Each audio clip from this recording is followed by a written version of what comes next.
Can we please just talk about mum guilt for a second? It's intense.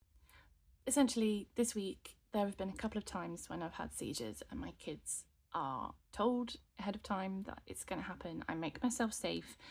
Usually, for some reason, luckily, it happens sort of when they're watching TV, or they're active doing their own thing. They've got an activity. But it does mean that my oldest child kind of has to be in charge, and I hate that for him. I really don't like relying on any child or anyone having to do things on my behalf. Usually it's fine, but the last time it happened, the younger kids weren't particularly occupied with anything. They were sort of playing in their rooms and they started playing together. One of them got hurt and I couldn't help, and I knew I wasn't going to be able to help for a good half an hour.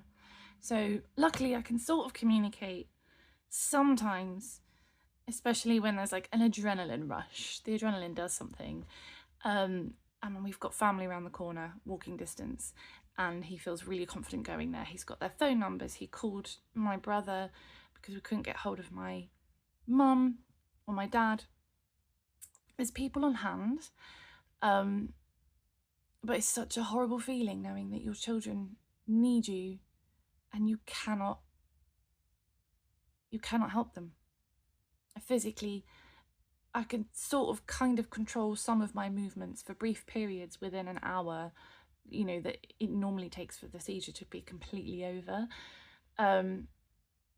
but not reliably. Not to sit up and comfort a child and go and get them a plaster or anything like that.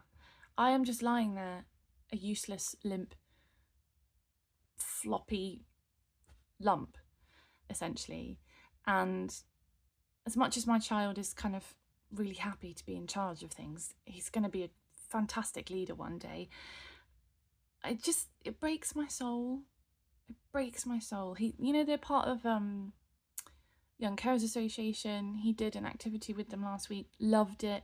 They're under the Honeypot charity. Cannot recommend these. Brain fog. Cannot recommend these charities enough. Having family around the corner, amazing.